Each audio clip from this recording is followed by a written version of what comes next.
বেশিটাই দুঃখ, তবু একটু সময়ের জন্য যদি দুঃখ ভোলাতে পারে কোনো গান, যেন সে গান আমার হবে ধন্য।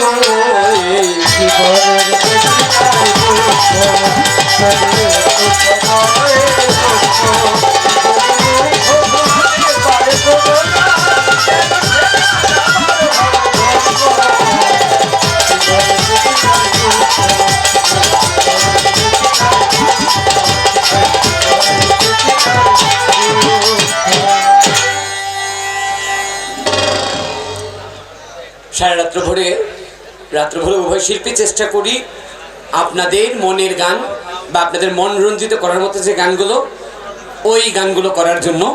কিন্তু এখন যে মিউজিকটা বাজালাম, এই মিউজিকটা বাজালাম আমার নিজের ব্যক্তিগত মনের কিছু কথা তুলে ধরার জন্য। গানটি গিয়েছেন সারা বিশ্বের মধ্যে যিনি অত্যন্ত নাম করেছিলেন গান করে, যার নাম ছিলেন মান্না দে। সবাই তো সুখী হতে চায়, কেউ সুখী হয় কেউ হয় না। যিনি গিয়েছেন ললিতা ও ঘাটে জল নিতে যাব না, ওকে আর চলে যেতে বল না, সুন্দরী গো দোহাই তোমার মান করো না। সেই মান্নাদের গাওয়া একটা গান, গানের কথায় বললেন এই জীবনের বেশিটাই দুঃখ, তবু একটু সময়ের জন্য যদি দুঃখ ভোলাতে পারে কোনো গান, যেন সেই গান আমার হবে ধন্য। আমি কানন্দামান আমাদের সালেক সরকার বলেন সব শিল্পীর গান করা সার্থক হবে যদি তার গানের মধ্যে শ্রোতারা মনে একটু শান্তি পায়। তাই শান্তি দেওয়ার জন্যই আমরা উভয় শিল্পী মিলে আমরা পালা গান করি, দরবারি গান করি, ভাব গান করি, বিচ্ছেদ গান করি। কার জন্য করি? আমাদের জন্য না আপনাদের জন্য? আপনাদের জন্য। কারণ আজকে রাতের জন্য যারা শ্রোতা, যারা গান শুনছেন, যারা গান শুনতেছেন, সবাই হচ্ছেন আজকে আমাদের জন্য মনিব সমতুল্য। আমরা উভয় শিল্পী হচ্ছে আজকে আপনাদের জন্য দাস বা চাকর সমতুল্য। তাই চাকরের কর্তব্য মনিবের মনটুকু রক্ষা করা, মনিবের মনকে রাঙিয়ে তোলা। এই জন্য অবশ্যই চেষ্টা করবেন, সেই তৌফিকটুকু যেন আল্লাহ দেয়। এবার চলে আসি আবার পালার মধ্যে। আমার ভাইজান গান করলেন, পালার গান করে খুব সুন্দর একটা পালার গান করলেন। কি? এসকো মোহাব্বত পয়দা করো, নবীর নামের দুরুদ পড়ো, দুনিয়া পয়দা যার নূরে, সময় থাকিতে চিনো তারে। আমি ভাই সালেক ভাই, আপনি তো দেখছেন আমি বন্ধনার পরেই আমি যখন নবীর কিয়াম শুরু করছি, আমি দেখলাম নবীর কিয়ামের সময় একটা লোক বাকি নাই যে না দাঁড়াইছে। সবাই দাঁড়াইছে না? অবশ্যই। তাহলে নবীর প্রতি ভালোবাসা, নবীকে যদি তারা নাই চিনতো, তাহলে নবীর দুরুদ কিয়ামের সময় দাঁড়াইতো? কিরে বাবা, দাঁড়াইতো? সালেক ভাই আপনার বাড়ি এলাকায়, এখন ঢাকা থেকে আপনার বাড়ি যেহেতু এলাকায়, আপনি চিনেন আপনার এলাকা।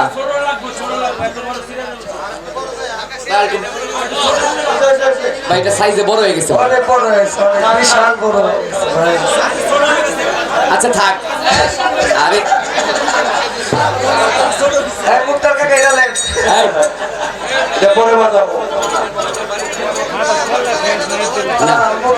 ভাই ভাই এটা পড়বো যদি তুই ডোলে জোরে বাড়ি দাস, তোর ডোলের বাড়ি এমনি জোর বেশি, একটু জোর কম লাগাইস, ছোট করে বাজাস। আচ্ছা ধরে রেখো যাতে না পড়ে। তুমি ধরে তোমার মন্দিরে বাজা লাগবে, তুমি ধরে করো, তোমার ডিউটি এটা ধরে রাখবা। ইসরাফিল ফেরেশতা সিংহে ধরে রাখে, তুমি বাস ধরে রাখবা। এবার আস্তে পালার মধ্যে আপনারা অনেকগুলো কথা শুনছেন, আমাদের সালেক ভাই অনেকগুলো কথা বলছে না?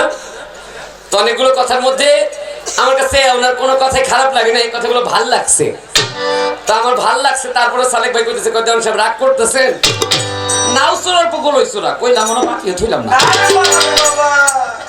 আমার ভাই এমন কাজ করছে যাতে মনে আঘাত লাগে, আবার কষ্ট পাইছে।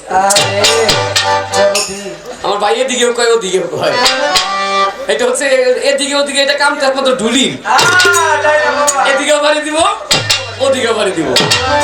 তারপরে আপনি যেটা বলছেন ওই যে কি জানো, ফকিরের ঝোলা, কি জানো ফকিরের, হ্যাঁ স্বভাব দোষে ঝোলা ভাইয়া ফ্যান পরে। কথাটা বললেন কেন? কথাটার উদ্দেশ্যটা কি, এটা কি আপনারা বুঝতে পারছেন? আমার সালেক ভাইয়ের কথার উদ্দেশ্যটা ছিল এই জায়গায় যে কানন্দান আপনি কথা বলছেন, আপনার কথাগুলো একটু বেশি, এই কথাগুলোর জন্য অনেকগুলো মানুষ কমে গেছে। উদ্দেশ্যটা এইটা ছিল না? কিন্তু সালেক ভাই আমি বলবো, দেখেন আপনি যখন দাঁড়াইছেন তখন নড়াচড়া মানুষের যাওয়া আসা কতটুক ছিল, এখন দেখেন কি সুন্দর পরিবেশ। এখন এইবার আপনি নিজের মনের প্রশ্ন করেন, আমি কিছু বলবো না, আমি কিছু বলবো না। ওই যে কে প্রস্রাব রাখলো, প্রস্রাব নিয়ে পরীক্ষা করতে দিল, স্বামীর বদলে স্ত্রীর প্রস্রাব নিয়ে গেল, ভাই যে যেমন তার মুখে ভাষা আসে ওই রকম। আপনার এই কথাটা ব্যাখ্যা আমি দিতেছি আপনার প্রশ্নের উত্তরের মাঝে। দুইটা প্রশ্ন করছেন বাজান, দুইটা প্রশ্নের মধ্যে একটা প্রশ্ন হচ্ছে এমন একজন বেলায়েতের বিরাট বড় মস্ত বড় বেলায়েতের বাদশা ছিল যে কুকুরের কাছ থেকে শিক্ষা নিছে, প্রশ্ন করছে না? দুই নাম্বার আরেকটা প্রশ্ন করেছেন এমন একজন বেলায়েতের বাদশা ছিলেন যে ব্যক্তি মৃত্যুর আগে ঘটনাক্রমে তার একটা হাত কাটা গেল, হাত কেটে যাওয়াতে তার হাতের এক জায়গায় মাঝার, তার এক জায়গায় মাঝার। প্রশ্ন কি দুইটা না? ও সালেক ভাই, আপনার দুই নম্বর যে প্রশ্ন, যে কুকুরের যে প্রশ্নটা করছেন, এই কুকুরের প্রশ্নটা দিয়ে আপনারা বুঝতেই, আমার বড় পীর আব্দুল কাদের জিলানী তার জীবনে পৃথিবীর মধ্যে যতগুলো অলি আবদাল ছিলেন তার মধ্যে বড় পীরকে বলা হয় সবার চাইতে বড় পীর। কারণ উনি এত কারামত দেখিয়েছেন যে কারামত গুলো অন্যান্য পীর তেমন দেখান নাই। বড় পীর একদিন ক্ষেতের পাশ দিয়ে যায়, যে পথ দিয়ে যায় মাদ্রাসায় পড়ালেখা শেষ করে এক পথ দিয়ে যান, ওই পথের মধ্যে এক ব্যক্তি গরু চড়াচ্ছেন, নাঙ্গল চাষ করে না গরু দিয়া, সার দিয়ে এক লোক নাঙ্গল চাষ করতেছে, ঠিক দুপুর বেলা খাওয়ার সময়। আর আপনাদের এলাকাতে মতো মোটামুটি ক্ষেত খামার আছে না? আপনারা সবাই জানেন, যারা কৃষক সকাল থেকে শুরু করে একেবারে ভোর, একেবারে ফজরের রক্ত থেকে শুরু করে জোহরের আজান পড়া পর্যন্ত তারা চাষ করতেই থাকে, নাঙ্গল চষতে থাকে। আবার জোহরের আজান পড়ে গেলে যখন খাবার নিয়ে আসে, ওই গরু টরু রাইখা নাঙ্গল রাইখা খাবার খেয়ে নেয়। ক্ষেতের পাশে বাড়ি পর্যন্ত যাওয়ার সময়ও নাই, ক্ষেতের পাশে কোনো গাছের তলায় বসে খাবার খায়া আবার তিনি চাষ করা শুরু করেন। এক লোক ওই গরু নিয়ে তিনি চাষ করতেছে, কথা বলি আবার খারাপ লাগে নাকি? উনি চাষ করতেছেন, পাশ দিয়ে বড় পীর যাচ্ছেন, বড় পীর তাকায় দেখেন যে ব্যক্তি নাঙ্গল চষতেছিল সার নিয়া, ওই লোক নাঙ্গল সার রেখে তিনি গাছের নিচে বসছেন খাইতে। বড় পীর চিন্তা করে, সারা জীবন তো মাদ্রাসার মধ্যে পড়ালেখা করলাম, তো সারা জীবন যে পড়ালেখা করলাম, এইবার একটুখানি গরু চাষ করে দেই, নাঙ্গল পয়সা দেখে কেমন লাগে। এই নাঙ্গল চাষের জন্য বড় পীর আব্দুল কাদের জিলানী গিয়া ওই সারের দড়ি ধরেছেন, নাঙ্গলের মধ্যে উঠছে। এবার আস্তে আস্তে বাড়ি দেয়, আগেবারের জন্য বাড়ি দেয়। ওই সার কি করে, সার ডাইনে একটুখানি ঘাস পাইলে ডাইনি মুখ দেয়, বামে ঘাস পাইলে বামে মুখ দেয়। বড় পীর আব্দুল কাদের জিলানী সারের কয়, এই যে গরু আপনি ডাইনি মুখ দেন না, এই যে বামে মুখ দেন না। পাশে মানুষ দেখে বড় পীর আপনি পাগল হয়ে গেছেন, একটা সারের বলতেছেন আপনি কইরা। বড় পীর ডাক দিয়ে বলে, বাবা রে, ও তো সার কিন্তু আমি তো মানুষ, ও সার কিন্তু আমি তো মানুষ, ও গরু, ওর গরুর কাজ ও গরুর মতো করবে, তাই বলে ওর আমার স্বভাবটা তো গরুর মতো হওয়া যাবে না, আমি মানুষ, আমার মনুষ্যত্ব ধরে রাখতে হবে। বড় পীর আব্দুল কাদের জিলানী ওই সার থেকে একটা শিক্ষা পাইলেন, সারের গায়ের মধ্যে বড় পীর একটা পাচন মেরেছিলেন, আল্লাহর কুদরতে সারের জবান খুলে গেছে। জবান খুলে যাওয়াতে ওই সার ডাক দিয়ে বড় পীরকে বলে, বড় পীর, এই দুনিয়ার মধ্যে আপনি মানুষকে বিপদ থেকে সুপথে আনার জন্য আসছেন নাকি গরু চড়াইতে আপনি দুনিয়ায় আসছেন? বড় পীরের জ্ঞান ফুটে গেলেন, হা সত্য কথা তো, আমি তো মানুষকে সঠিক পথ দেখাইতে আসছি, মানুষ তারাই নিব, সঙ্গে সঙ্গে গরু ছেড়ে। আর কোনোদিন বড় পীর কোনো গরু ধরেন নাই। বড় পীর তার ভক্তবৃন্দ নিয়ে রাস্তা দিয়ে যায়, একটা কুকুর, একটা কুকুর বড় পীর যেই রাস্তায় যায় ওই রাস্তা ঠিক বড় পীরের সামনে দাঁড়ায় খেউ খেউ খেউ খেউ করে। অন্যান্য ভক্তবৃন্দ লাঠি নিয়ে গেছে কুকুরের মারতে, বড় পীর গায়ে দাঁড়াও, তোমরা কুকুরে কেউ আঘাত করিল না। কেন? বড় পীরকে আমাকে একটু বুঝতে দাও। আমার বড় পীর দুই চোখ বুঝে আমার আল্লাহর দরবারে ফরিয়াদ করলেন, আল্লাহ কুকুরটা যে ঘেউ ঘেউ করতেছে ও তো ওর ভাষায় কথা বলছে, আমি তো বুঝি না। আল্লাহ আপনি আমাকে কুকুরের ভাষা বোঝার মতো জ্ঞান দান করেন। আমার আল্লাহর দরবারে ফরিয়াদ করার সঙ্গে সঙ্গে দোয়া কবুল হয়ে গেছে। বড় পীরের ওই দিব্য নজর খুলে গেছেন, ওই কর্ণ খুলে গেছেন, কুকুর কি বলতেছেন সেটা বড় পীর এখন বুঝতে পারেন। ওই কুকুর বড় পীরকে ডাক দিয়ে তিনটা প্রশ্ন করলেন। এক নাম্বার প্রশ্ন করলেন, হে আব্দুল কাদির বলেন এই দুনিয়ায় আপনি আব্দুল কাদির শ্রেষ্ঠ নাকি আমি কুকুর আমি শ্রেষ্ঠ? দুই নাম্বার, এই দুনিয়ার মধ্যে আপনি বড় নাকি আমি বড়? তিন নাম্বার, আল্লাহর কাছে গ্রহণযোগ্য কি? তিনটা প্রশ্ন করাতে আমার বড় পীর অনেকক্ষণ চুপ করে রইলেন। অনেকক্ষণ চুপ করে থেকে ডাক দেখা, এই কুকুর, কুকুর রে, আল্লাহ দুনিয়ার মধ্যে আমার মানুষ হিসেবে পাঠাইছে, তোরে কুকুর হিসেবে পাঠাইছে। যদি দুনিয়াতে আমি মানুষ হিসেবে জন্ম নিয়া মানুষের কর্ম করতে পারি তাহলে তোর চাইতে আমি শ্রেষ্ঠ। আর যদি আমি মানুষের মতো, মানুষের ওই যে একটা গান আছে না কবি জালালউদ্দিন খান, মানুষের চাম গায়ে থাকিলে মানুষ বলে কই না তারে, হইতে কয়জন পারে মানুষ হইতে কয়জন পারে। বাবাজি আমার গায়ের মধ্যে নতুন যৌবন, রক্ত গরম, রাস্তা দিয়ে হাইটা যাচ্ছি হেইলা দুইলা, রাস্তাতে যাচ্ছে বাবা সমতুল্য চাচা সমতুল্য মুরব্বী আসছে, ওনার সাথে একটু ধাক্কাই লেগে গেছে। ধাক্কা লেগে মুরব্বী ঘুরে পড়ে গেছে। মুরব্বী দাঁড়ায় আস্তে একটা গরু, আসলে কি গরুর মতো দেখতে, পিছ দিয়ে লেজ আছে, গরুর মতো শিং আছে, তাহলে গরু বললো কেন? স্বভাবটা হয়ে গেছে গরুর মতো। তাই এই জন্য বড় পীর প্রথম প্রশ্নের উত্তর দিলেন, যদি আমি মানুষের কর্ম করতে পারি তাহলে আমি শ্রেষ্ঠ, আর যদি আমি মানুষের কর্ম না করতে পারি তাহলে তুমি আমার চাইতে, তুমি কুকুর অনেক শ্রেষ্ঠ, আমি তোমার চাইতে নিকৃষ্ট। দুই নাম্বার, কে বড়? বড় পীর আব্দুল কাদের জিলানী বললেন, হে কুকুর, একটা কুকুর, সূরা আসহাবে কাফ কোরআন প্রমাণ করেন একটা কুকুর আল্লাহর বেহেশতের মধ্যে যাবে। বড় পীর বললেন যে ওই কুকুরের মতো তুমি যদি হইতে পারো তাহলে দুনিয়ার মধ্যে তুমি বড়, আর যদি আমাকে আল্লাহ বেহেশত দান করে তাহলে তোমার চাইতে আমি বড়। তিন নাম্বার, আল্লাহর দরবারে গ্রহণযোগ্য কে? বড় পীর আব্দুল কাদের জিলানী বললেন, এই দুনিয়ার মধ্যে যে ব্যক্তি ভালোর দিকে রইলেন, ভালো মন্দ দুইটাই কিন্তু বোঝার মতো বিবেক আল্লাহ আপনাকে দিয়েছে।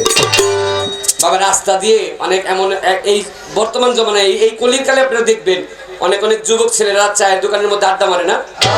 একটা কলেজের মেয়ে যাচ্ছে, কলেজের মেয়ে দেখলে দুই তিনজন মিলে যে জীবন ও গান গায়, হ্যাঁ ও গান গায়,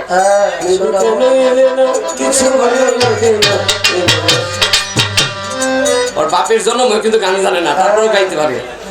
অনেকে আবার শীষ মারে, ওটা তো আমার আসে না শীষ, অনেকে শীষ মারে, আবার অনেকে বলে না ওই যে যায় একটা যায় নাউজুবিল্লাহ মিন যালিক, অনেকে এরকম বলে না। সুন্দর রূপ দেখলে ওই যে বাজে কথাটা, ওই বাজে কথাটা না বলে যদি কেউ এইটা ভাবে যে আল্লাহ গো সবাইরে তৈরি করছো তুমি, তাহলে তোমার সৃষ্টি একটা নারী যদি এত সুন্দর হয়, আল্লাহ তুমি নিজে কত সুন্দর, এই কথার মধ্যে কি আল্লাহ নেক দিবে না? আর যদি আমার দোহারের মতো এরকম বাজে কথা কেউ কয়, ওর কথায় কথায় কি পাপ হবে না? তাই ওই রকম দুনিয়ার মধ্যে যে মানুষের কর্ম করলো সেই ব্যক্তি আল্লাহর দরবারে গ্রহণযোগ্য, যে মানুষের কর্ম করলো না সে কুকুরের চাইতে নিকৃষ্ট, সে আল্লাহর দরবারে গ্রহণযোগ্য হবে না। এই তিনটা শিক্ষা বড় পীর আব্দুল কাদের জিলানী কুকুরের কাছ থেকে নিছিলেন। এবার সালেক ভাই আপনি নিজের মনের প্রশ্ন করেন, আমি কোন জায়গায় খোঁচা দিয়ে যাই।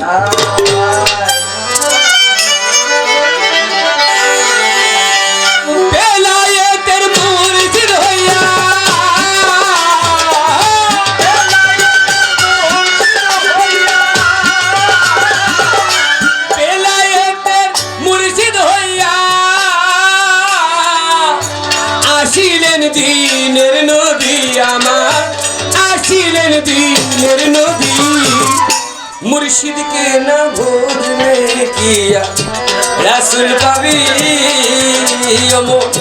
মুর্শিদকে না ভুললে কিয়া রাসূল পাবি।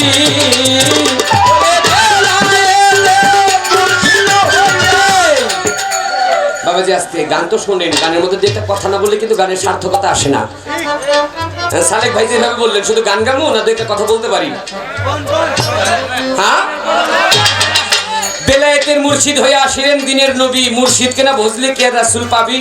ও বাবাজি এখানে এত এত এত মানুষ আছেন, যদি আপনাদেরকে দুই হাত জোর করে পায়ে হাত রেখে বলি, আপনারা মুসলমানকে একবার হাত তোলেন তো। আরে বাবা সবাই আলহামদুলিল্লাহ সবাই মুসলমান। বাবাজি এইবার যদি প্রশ্ন করি আপনি মুসলমান, এই রাখ, আপনি মুসলমান হইলেন কেমনে? কলেমা পাঠ করে। যদি বলেন কলেমা পাঠ করে মুসলমান হইছি, তাহলে আবার হাদিসের মধ্যে বলতেছে লা ইলাহা ইল্লাল্লাহু আলফা আলফা মাররাতুন বিলা তাহকিক ফাহুয়া কাফিরুন। সেই ব্যক্তি কাফিরের মরণ মরবে যে ব্যক্তি হাজার হাজার বারো কালমা পাঠ করলো কিন্তু তাহকিক সহকারে কালমা পাঠ করলো। এখন আপনি কালেমা পাঠ করে মুসলমান হয়েছেন, এটা কেমনে বুঝলেন?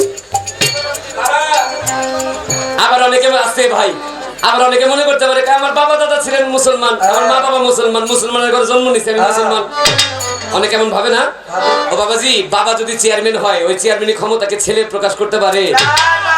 তাহলে বাবার ক্ষমতা চেয়ারম্যান বাবাই, ছেলে কিন্তু না। আপনার বাবা মুসলমান তাই বলে আপনি মুসলমান, এই কথাটা ঠিক না। আবার যদি অনেকে মনে করে কে ছোটবেলায় মা বাপের আগা কাটায় দিছে না, মুসলমানি করাই দিছে না, ওইটা কিন্তু মুসলমানের, ওটা সুন্নতে খাত না। মুসলমান শব্দের বাংলা অর্থ যদি করেন, মুসলমান শব্দের বাংলা অর্থ হচ্ছে আত্মসমর্পণ করা। ইংরেজিতে যাকে বলে স্যারেন্ডার করা। স্যারেন্ডার কার কাছে? আমার আল্লাহর নবীর কাছে, আমার আল্লাহর কাছে। এবার আসেন, আমার নবী এই পৃথিবী থেকে চলে গেছে প্রায় 1400 বছর আগে। হ্যাঁ, আচ্ছা নবীর কথা বাদ দেন, আমার আল্লাহর কাছে স্যারেন্ডার হইতে হবে। আল্লাহর, এবার যদি আল্লাহর কাছে স্যারেন্ডার হইতে যায়, এটা কোন থানার মধ্যে? ব্রাহ্মণবাড়িয়া থানা। ধন্যবাদ। ব্রাহ্মণবাড়িয়া থানা অধীন, এই অধীনে এই থানায় থেকে কেউ যদি একটা অপরাধ করে, ওর নামে মামলা হবে কোথায়? ব্রাহ্মণবাড়িয়া থানায় না? থানায় ওর নামে মামলা হবে, ওই কাগজ চলে যাবে কোর্টে, কোর্ট থেকে তলব জারি হবে, থানা থেকে আপনার নামে ওয়ারেন্ট আসবে। ওয়ারেন্ট আসবে, আসলে আপনাকে পুলিশ ধরে নিয়ে যাবে থানায়। আচ্ছা, থানা থেকে পুলিশ আসার আগেই আপনি যদি থানায় গিয়ে আত্মসমর্পণ করেন, তাহলে আর পুলিশ আসার দরকার আছে? ঠিক অপরাধ করলে যেমনি করে থানায় গিয়ে আত্মসমর্পণ করতে হয়, মুসলমান হইলে আমার আল্লাহর কাছে আত্মসমর্পণ করতে হয়।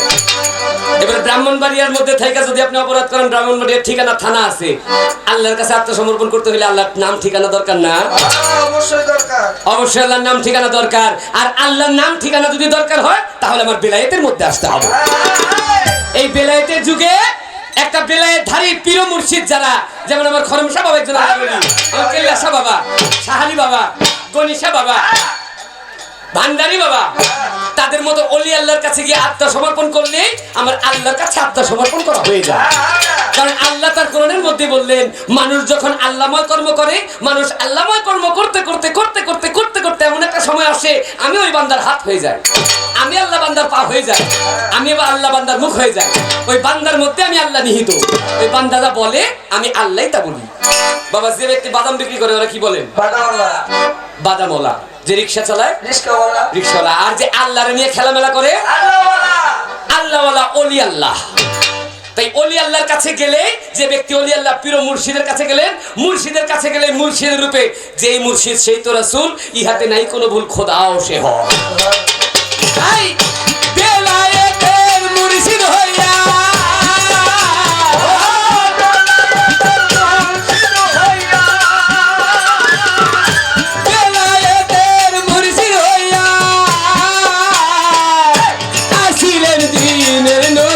আমার আসিলেন দিনের নবী। মুর্শিদকে না ভজলে কিয়া রাসূল পাবি, আমার খরম শাহ না ভজলে কিয়া রাসূল পাবি।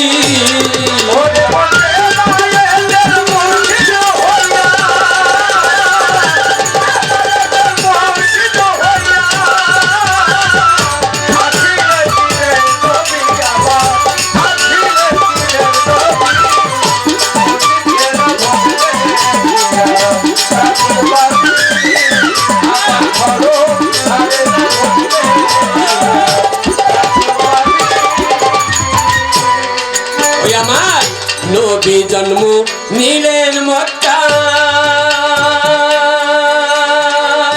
মদিনায় তার রওজা জিরায়, কি দেখতে যাবি রে সেথায়?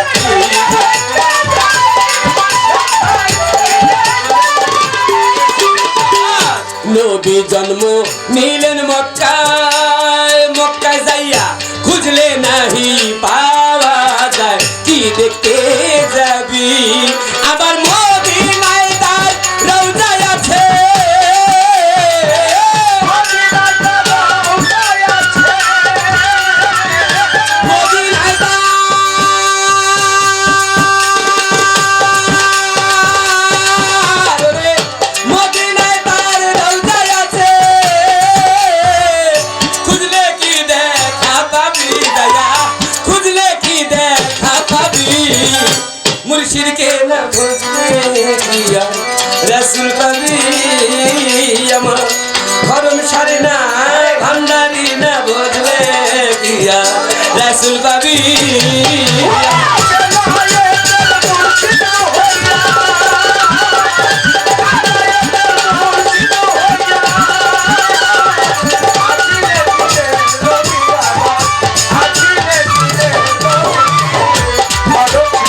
পীরের সুরতে আপন গনিশার সুরতে তোমার সেই তো মুর্শিদ হাকিকতে হাতে হাত দিবি মুর্শিদ হাতে হাত দিবি আপন খরম সারো সুরতে তোমার সেই তো রাসূল হাকিকতে হাতে হাত দিবি ওরে এই রাসূলের হাত ধরিয়া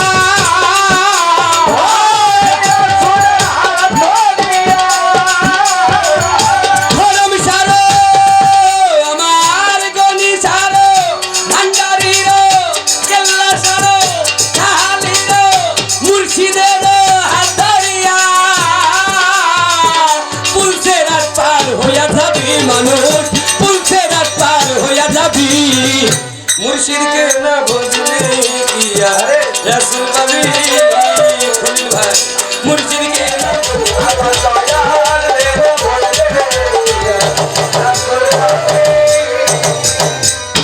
ইসরাইল সাকয় শুনে রে হাসান যদি মুর্শিদ তোমার রয় বর্তমান তার তালিম নিবি জগতে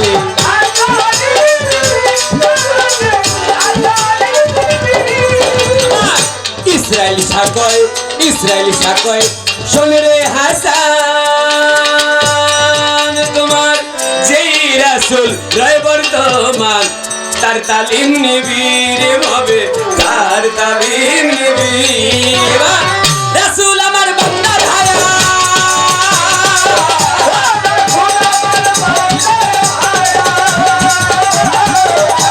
রাসূল আমার বান্দার হায়া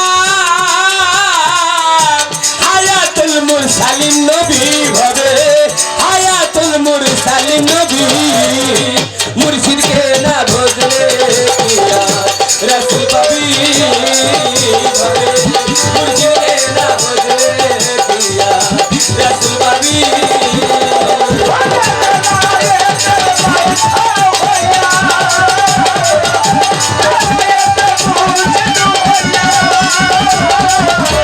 আসিলেন দিনের নবী মুর্শিদকে না বুঝলে কিয়া এইভাবে রাসূল পাবি ডালে ডালে ঝুলছে তারা ডালে ডালে ঝুলছে তারা প্রেম চাহে তোমার কাছে বাগানে বাগানে রে বুলবুলি বসেছে বাগানে বাগানে রে বুলবুলি বসেছে ডালে ডালে ঝুলছে তারা ডালে ডালে ঝুলছে তারা খরম সার ডালে ডালে ঝুলছে তারা প্রেম চাহে তোমার কাছে বাগানে বাগানে বুলবুলি বসেছে খরম সার বাগানে বাগানে রে বুলবুলি বসেছে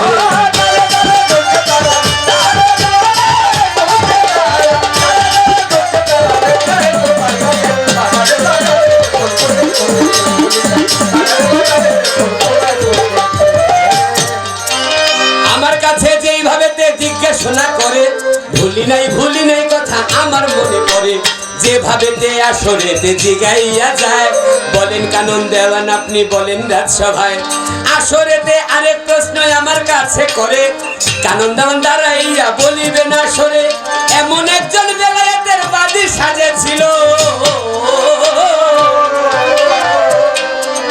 বাবাজি মৃত্যুর আগে তার হাত কাটা পড়ে গেল মৃত্যুর আগে তার হাত গেল রে কাটিয়া এই কথাটি আসরেতে গেল জিজ্ঞাসিয়া ও কথার উত্তর দিতে গেলে ওরে আমার ভাই তার কথার উত্তর দিতে গেলে ওরে আমার ভাই দুই একটা কথায় আসরে বলতে হয় তার কথা উত্তর দিতে গেলে দুই একটা কথা যদি বলতে যাই তাহলে আপনার কি রাগ হবে নাকি কোন ব্যক্তির হাত কাটা গেছিল অমুক লোকের হাত কাটা গেছিল রোজা কোথায় কোথায় হয়েছে অমুক জায়গায় একটা রোজা অমুক জায়গায় রোজা উত্তর শেষ তাহলে কিন্তু উত্তরের মধ্যে কিছু পাওয়া হইল না আর যদি পুরো কথাটা বলা হয় তাহলে কথার মধ্যে কিছু পাওয়া জ্ঞান পাওয়া যায়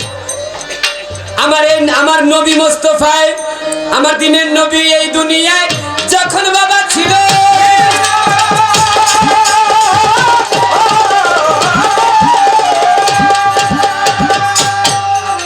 ওরে ইসলামের জন্য নবী মোট 23টা যুদ্ধ করেছিল 23টা যুদ্ধ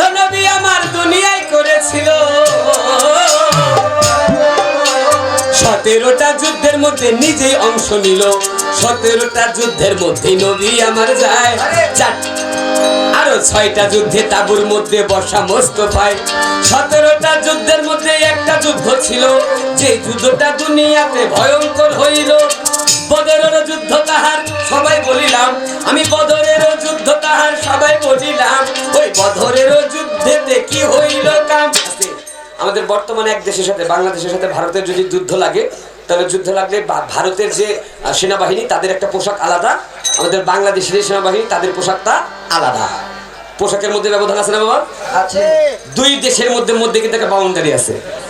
আরব দেশের মধ্যে বর্তমান পৃথিবীর মধ্যে যে দেশের সেনাবাহিনী থাকবে ওই দেশ জয়ী। কিন্তু আরব দেশের মধ্যে যখন যুদ্ধ হইতো, আরব দেশের মধ্যে যুদ্ধ হইলে তখন কে বাইচা রইছে এইটা কিন্তু বড় ছিল না। আরব দেশের মধ্যে আগে যুদ্ধ হইলে এই পক্ষের একটা পতাকা থাকতো, ওই পক্ষের একটা পতাকা থাকতো, দুই পক্ষের দুইটা ঝান্ডা থাকতো। যেই দলের ঝান্ডা টানাইমা যাবে ওই দল যুদ্ধে হাইরে গেছে। আগে নিয়ম ছিল এরকম। আমার নবীর আমলে নবী মোট 23টা যুদ্ধ পরিচালনা করছে, এর মধ্যে 17টা যুদ্ধে তিনি নিজের শরীরে তলোয়ারি হাতে নিয়েছিলেন। এই 17টা যুদ্ধের মধ্যে সবচেয়ে ভয়ঙ্কর যুদ্ধ ছিল বদরের যুদ্ধ। এই বদরের যুদ্ধের মধ্যে নবী যখন যান, এই বদরের যুদ্ধে যাওয়ার সময় আমার নবী ওই যে ইসলামিক যে ঝান্ডা, যেই ঝান্ডার মধ্যে লেখা কালেমা তাইয়্যিব লা ইলাহা ইল্লাল্লাহু মুহাম্মাদুর রাসূলুল্লাহ সাল্লাল্লাহু আলাইহি ওয়াসাল্লাম, এই কলেমা লেখা ইসলামী যে ঝান্ডা, এই ইসলামী যে ঝান্ডা ছিল, নবীর কাছে গিয়া এক ব্যক্তিকে নবী ঝান্ডা দিল রে তুলিয়া। যেই ব্যক্তির কাছে নবী ঝান্ডা তুলে দিল, সেই ব্যক্তি হযরত আলীর ছোট ভাই যে ছিল। হযরত আলী, আমার শেরে শক্তি হযরত আলীর ছোট ভাই যে ছিল, ওরে হাদিসেতে জাফর নাম তাহারও আসিল, নাম ছিল তার আবু জাফর। নবী বদরের যুদ্ধে এই ঝান্ডাটা নিয়ে আবু জাফরের হাতে দিলেন, জাফর ধরো এই ঝান্ডা, ইসলামিক ঝান্ডা, তুমি বা হাতে এক হাতের মধ্যে ঝান্ডা নিবা, এক হাতে তলোয়ারি নিবা, ওই কাফিরদের সাথে যুদ্ধ করবা। খেয়াল রাখো ভাই, এই ঝান্ডা যেন কখনো নিচের দিকে না নামে। বদরের যুদ্ধ বাবা শুরু হইয়া গেল, কাফের আর মুসলমানের মধ্যে যুদ্ধ হইতেছিল। কাফের আর মুসলমানরা যুদ্ধ করতে চায়, ওই কাফের আর মুসলমানেরা যুদ্ধ করতে যায়। কাফেরেরা আস্তে আস্তে হারিতে চায়। কাফেরেরা যখন বাবা হাইরা যাইতেছিল, কয়েকজন কাফের মিলে বুদ্ধি করিল। কয়েকজন মিলে বুদ্ধি করছে, এই মুসলমানদের যে শক্তি, মুসলমানদের সাথে তো যুদ্ধ করে পারা যাচ্ছে না, তাই কাজ কর, ওদের সাথে শক্তি দিয়ে নয়, ওদের সাথে জিততে হবে বুদ্ধি দিয়া। কি বুদ্ধি? বুদ্ধিটা হচ্ছে এই, ওই যে ঝান্ডা, ইসলামিক ঝান্ডা যদি নামায় দেওয়া যায় তাহলে মুসলমানরা হাইরা যাবে, তাই ইসলামিক ঝান্ডাটাকে ফেলতে হবে। 10-15 জন কাফর মিলে তারা ঘোড়া নিয়ে যে জায়গার মধ্যে আবু জাফর এক হাতে তলোয়ারি এক হাতে ঝান্ডা নিয়েছিল, ওই জায়গার মধ্যে 10-12 জন কাফের মিলে আবু জাফরকে ঘিরে নিল। আবু জাফরকে চারদিক দিয়ে কাফেররা ঘিরে নিছে। আবু জাফরের এক হাতের মধ্যে ঝান্ডা আর এক হাতে তলোয়ারি, তিনি যুদ্ধ করে। যুদ্ধ করতে করতে করতে করতে হঠাৎ করে একটা কাফের এসে পিছন দিক থেকে এসে একটা কোপ দিয়া জাফরের হাতখানা টুকরো করে ফেলে দিল। বাম হাতে তার ঝান্ডা, ডাইন হাতে তার তলোয়ারি। পিছন থেকে কাফের এসে চিন্তা করে আগে ঝান্ডা ফালাইতে হবে, এই জন্য কোপ দিয়া তার বাম হাত, যেই হাতের মধ্যে তিনি ঝান্ডা ধরা, ওই বাম হাতটা কেটে দিলেন ঝান্ডা পড়ে যাওয়ার জন্য। আর জীবন বাঁচানোর জন্য হাতের মধ্যে ডাইন হাতে যে তলোয়ারি ছিল, জাফর যখন দেখলেন তার বাম হাতটা কেটে ফেলছে, আর ঝান্ডা ধরে রাখতে পারবে না, জীবন বাঁচানোর জন্য তলোয়ারি, এই জীবন বাঁচানোর তলোয়ারি হাত থেকে ফেলে থাপা দিয়া ডাইন হাতের মধ্যে ঝান্ডা ধরতে, বাম হাত কাটা পড়েছে, তার ডান হাতের মধ্যে ঝান্ডা চলে আসছে। ডাইন হাতে ঝান্ডা ধরে এখন তিনি দৌড়ায়, আর কাফেররা তার পিছনে পিছনে দৌড়াইতে লাগলে। কাফেররা দৌড়াইতে দৌড়াইতে ঠিক বদরের ময়দানের মাঝখানের মধ্যে নিয়ে আবার জাফরকে সবাই মিলে ঘিরে লইলে। সবাই মিলে আবার ঘিরে যেই হাতের মধ্যে তার ঝান্ডা ছিল, এবার কোপ দিয়া ওই হাতটাও তার কেটে ফেললে। জাফরের যখন ডাইন হাতটাও কেটে ফেলছে, জাফর দুইটা চোখের পানি ছেড়ে দিয়েছেন, আল্লাহ ও আল্লাহ, আমার নবী সাহস করে, নবী ভালোবেসে আমার কাছে যে ইসলামিক ঝান্ডা দিলে, আজকে কি আমি ইসলামিক ঝান্ডাটা রাখতে পারবো না? তার দুইটা হাত যখন কেটে দিয়েছেন, জাফর থাপা দিয়া ওই যে ঝান্ডা, ওই ঝান্ডা তার মুখের মধ্যে কামড় দিয়ে ধরেছে। মুখের মধ্যে কামড় দিয়া ঝান্ডা উপরের দিকে রাখলেন, তবু ইসলামিক ঝান্ডা নিচের দিকে ফেলতে দেন না। আর হযরত আলী দেখেন, যখন আবু জাফর মুখ দিয়ে কামড় দিয়ে ঝান্ডা উপর দিকে তুলে রেখেছেন, চারিদিক দিয়ে কাফেরের গণ তাকে তলোয়ারি দিয়ে পাড়াইতে লাগলেন, তাকে মেরে ফেলবে, ঝান্ডা নিচে পড়ে যাবে। হযরত আলী একটা বাজ পাখির মতো এসে থাপা দিয়ে ওই ঝান্ডা নিয়ে গেলেন। আবু জাফর দুইটা হাতও কাটা বললেন, তিনি ইন্তেকালও করে ফেললেন। যখন বদরের ময়দান জিতে ফেললেন, মুসলমানরা যখন জয় হইলেন, আমার নবী সেদিন যুদ্ধের পরে দুইটা চোখের পানি ছেড়ে দিয়েছিল, জাফর, ইসলামের জন্য এত কষ্ট কোনো ব্যক্তি করে না যে কষ্ট তুমি করলা। সব সাহাবাদের আমার নবী হুকুম দিলেন, তোমরা যাও, আমার এই জাফরের দুইটা হাত, এই দুইটা হাতের জন্য করবে একটা আলাদা কবর, ওর দেহটার জন্য করবে একটা আলাদা কবর। তার হাতে একটা কবর হইলেন, তার দেহের একটা কবর হইলেন। আমার আল্লাহ নিজে জিব্রাইলকে পাঠাইছে, জিব্রাইল তুমি আমার মুহাম্মদকে গিয়ে বলো, আমার বন্ধুকে গিয়ে বলো, যাও, জাফরের কোনো চিন্তা নাই, হাসরের দিন মানুষ আমলনামা নিয়ে উঠবে হাতে, নেকি বান্দার আমলনামা ডাইন হাতে পাবে, বদি বান্দার আমলনামা বাম হাতে পাবে। কিন্তু আমার যে জাফর ইসলামের জন্য দুইটা হাত কেটে দিয়েছেন, এই জন্য আমি জাফরের এই দুইটা হাতের বদলে দুইটা পরীর পাখা লাগাই দিব। হাসরের দিন সবাই ইয়া নাফসি বলে কাঁদবে। আরে আবু জাফর, তার দোজকের কোনো ভয় নাই, তার ইয়া নাফসি বলে কোনো চিন্তা নাই, তিনি ওই পাখা দিয়ে উঠতে উঠতে বেহেশতের মধ্যে চলে যাবেন। তাই আবু জাফর নাম তার দুনিয়াতে ছিল, হাতের একটা কবর, দেহের একটা কবর হইল। এই তো ভাইয়ের জিজ্ঞাসা ছিল, সবার মধ্যে বলা হইল, এইবার আমার প্রশ্ন এলো, জিজ্ঞাসিব তার কাছে, বাগানে বাগানে বুলবুল বসেছে, বাগানে বাগানে বুলবুল বসেছে।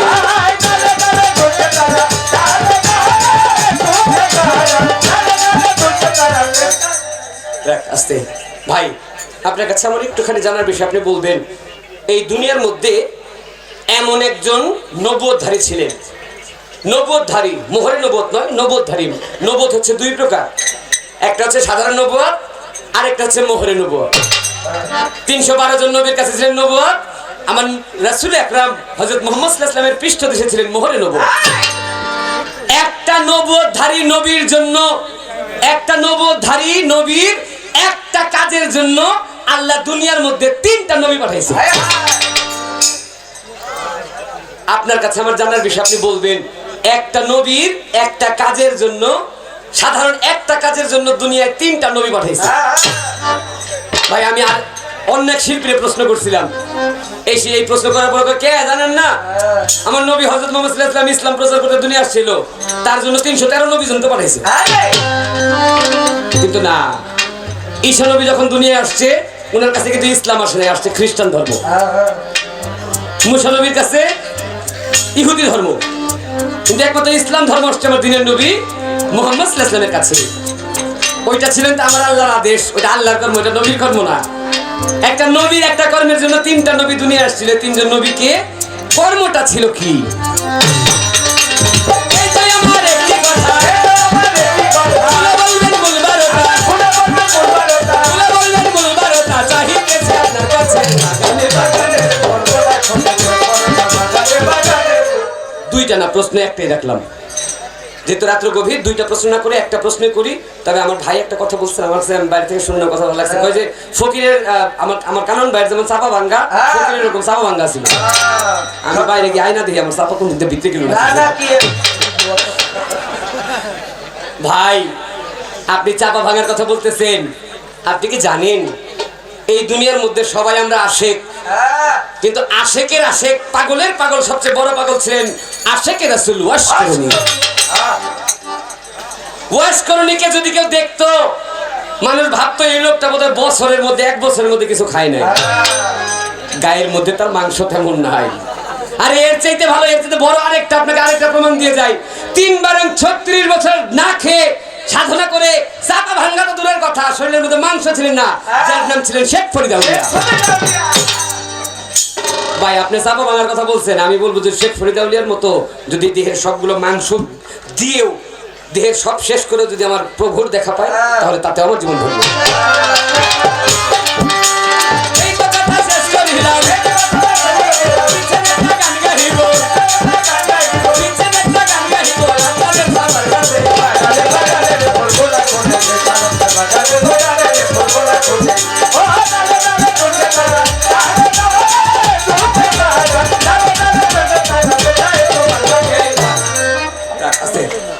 বিচ্ছেদ গান তো গাইতে বলছে তাই না? তো আমি তো আপনাদের এই আসরে আসছি নতুন, একেবারে নতুন। এতক্ষণ গাইলাম তত্ত্ব গান, তত্ত্বের থেকে কিন্তু বাবা লাভ দিয়ে বিচ্ছেদের ভাবে যাওয়া যায় না।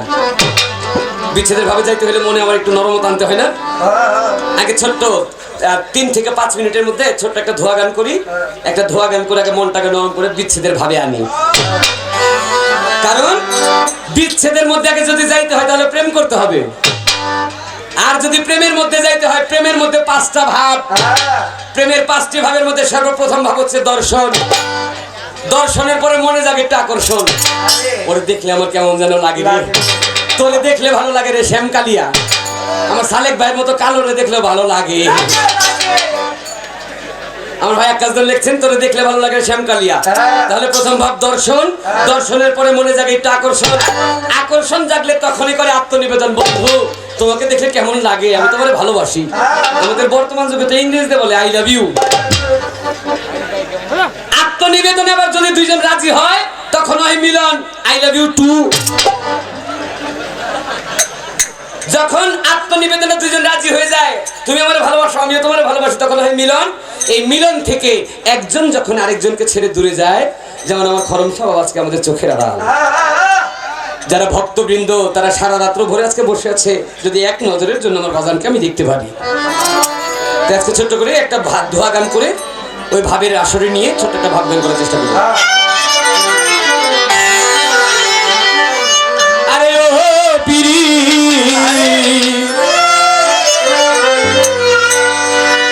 ওরে পিরি ধয়া মূল্য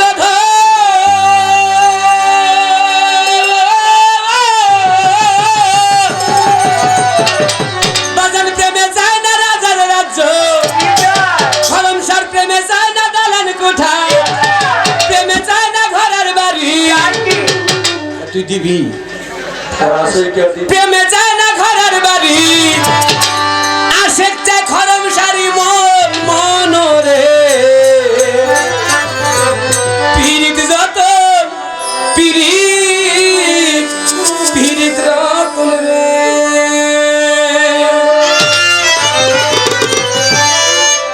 ওরে লাইলি মজনু প্রেম করেছে নয় রে কবু জুদা, এসকের টানেতে তারা লাভ করেছে খোদা।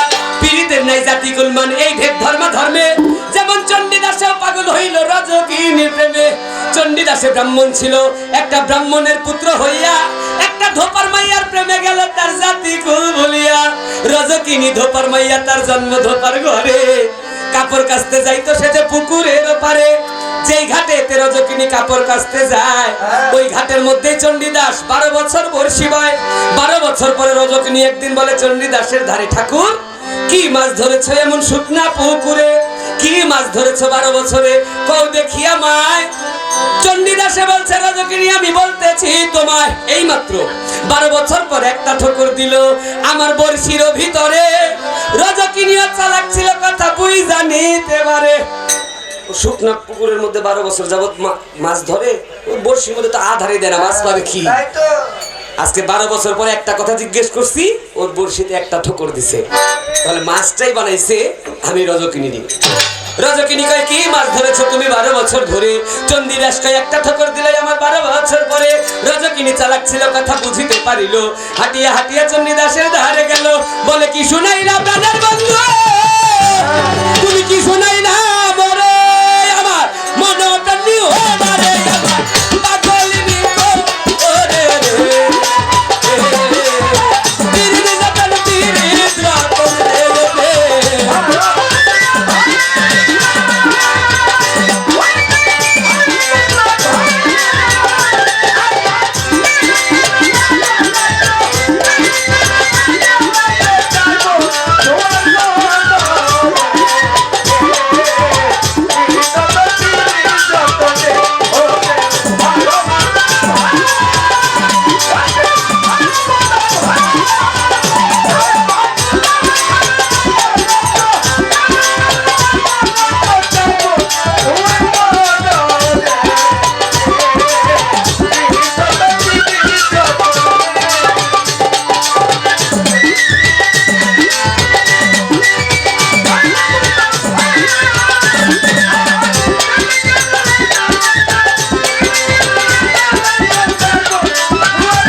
পারিল, হাঁটিয়া হাঁটিয়া চণ্ডীদাসের ধারে গেল। কি শুনাইলা প্রাণের বন্ধু, কি শুনাইলা মোরে, মন প্রাণ নিও নাই আমায় পাগলিনী করে। দুইজনের মধ্যে একটা প্রেমের ভাব গেল হইয়া। একদিন রজকিনী চণ্ডীদাসকে অনেক ভালোবাসিয়া, রজকিনী চণ্ডীদাসকে অতি ভালোবাসিয়া একটা কই মাছ তেলের মধ্যে ভাইজা দিল। ভাজা কই মাছ খাইবার লাগিয়া এবার ভাজা কই মাছের ঘটি লইয়া চণ্ডীদাস তার বাড়ির দিকে যায়। রাস্তার মধ্যে ধরে বসলো আগে দল ছোকরায়। ওই ছোকরার দলে ডাক দিয়া চণ্ডীদাসকে বলে, ঠাকুর তোমার ওই ঘটির মধ্যে কি এনেছো, একবার দেখাও হাতটা খুলে। চণ্ডী বলে, বড়শি দিয়ে কই মাছ ধরেছি, তাজা কই মাছ। এই তাজা কই মাছ দেখার কিছু নাই, আমার রাস্তা ছেড়ে দাও, আমি বাড়ি চলে যাই। ওই ছোকরারা বলে, না দেখাইলে আজকে যাইতে দিব না। টানাটানি কইরা তারা করলো এক ঘটনা, টানাটানি করে ঘটি দিল মাটিতে ফেলিয়া। মনে মনে চণ্ডীদাসে উঠিল ভাবিয়া, খাইতে দিছে ভাজা কই মাছ আর আমি বলছি তাজা কই মাছ, মিথ্যে কথা বলছি। আজকে প্রেম করিয়া মিথ্যা কথা বুঝি গেলাম ধরা পড়িয়া। রে প্রেমের টানে ভাজা কই মাছ গেল তাজা হইয়া রে। বীর যতন বীর যতন রে।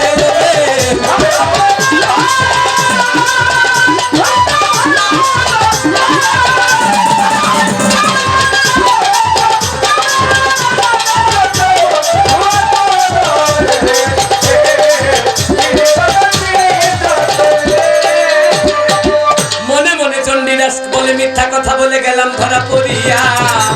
প্রেমের টানে ভাজা কই মাছ বাজান গেল তাজা হইয়া। এই খবর সমাজেতে গেল প্রচার হইয়া। রজকিনীর বাবা গেল সমাজের চাপেতে পড়িয়া।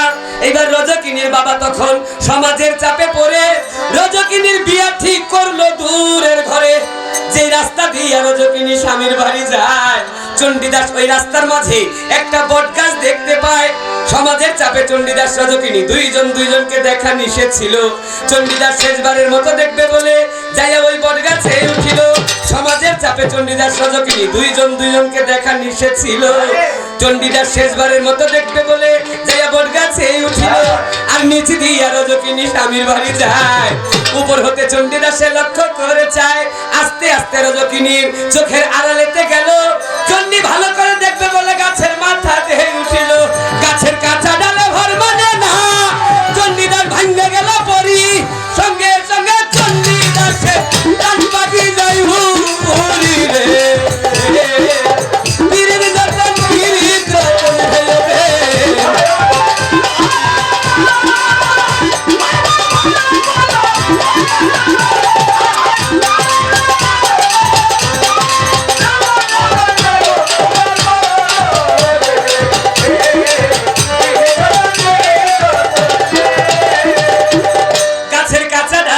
মানে না,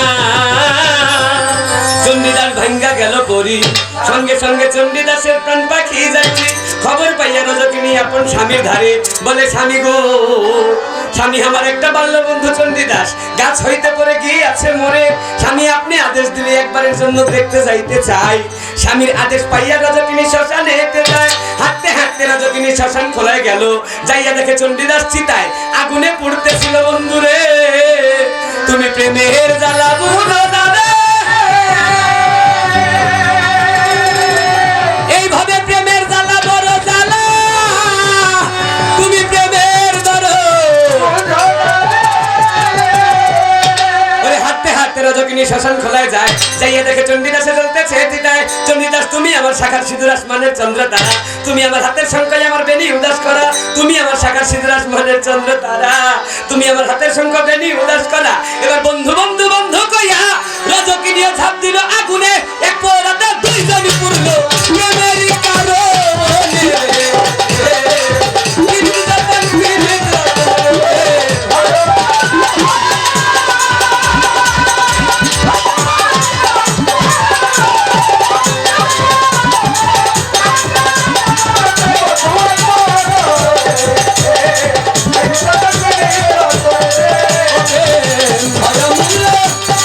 অমূল্য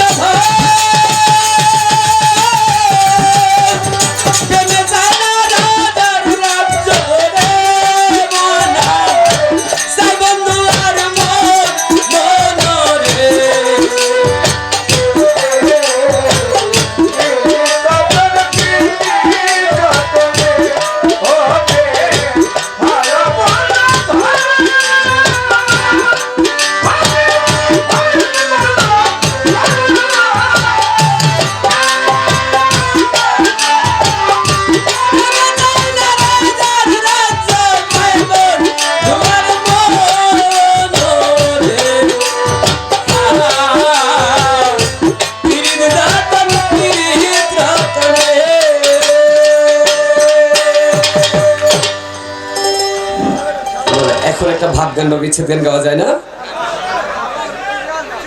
আগে একটা প্রেমের ভাবে আনলাম। আমার জীবনে আমি আপনাদের মধ্যে আজকে দাঁড়িয়েছি, এইটার জন্য ক্রেডিট দিতে হয় ঢাকা থেকে যিনি এনেছেন, মণিপুরি পাড়া যিনি থাকেন, আমার শ্রদ্ধাভাজন বড় ভাই বাবু ভাই। আরেকজন ব্যক্তি হচ্ছে আমাদের এই বাউল জগতের একজন বংশীবাদক, আগামীকালকে রাত্রে পাখি সরকারের সাথে সম্মত আসবেন, আমাদের বাঁশিবাদক সিদ্দিক ভাই। আগুন খায় তো সিদ্দিক ভাই উনি আমাকে বাবু ভাইয়ের সাথে পরিচয় করা দিয়েছেন। বাবু ভাই আমাকে এখানে বায়না করে আনছেন। আমার পক্ষ থেকে মাইকম্যান তো অবশ্যই থাকবে, আমাদের গান কমিটির বাবু ভাই থাকবে। যেহেতু সিদ্দিক ভাইয়ের জন্য এসে এত সুন্দর একটা মঞ্চ, এত গানের প্রেমিক পেয়েছি, এটা আমার জীবনের চরম সৌভাগ্য। আপনাদের মতো এত ভালো শ্রোতা পেয়েছি, আপনাদের গান শোনার মতো তৌফিক আল্লাহ আমরা দেন না। আপনারা যে দয়া করে শুনতেছেন, এটা আমার জন্য অনেক বড় পাওয়া। তো যে বাঁশি বাদক সিদ্দিক ভাইয়ের জন্য আমি এখানে আসতে পারছি, আমার পক্ষ থেকে অগ্রিম আজকে দিয়ে গেলাম 500 টাকা সিদ্দিক ভাইয়ের পুরস্কার, এটা বাবু ভাইয়ের কাছে রইল। আমি গান করি আমার দাদা, আমার বাবা, আমার দাদাজি খালেক দেওয়ান সাহেবের বংশের বাতিটা ধরে রাখার জন্য। তো একটা ভাব গান যেহেতু করার কথা বলছেন, আমার দাদাজি খালেক দেওয়ান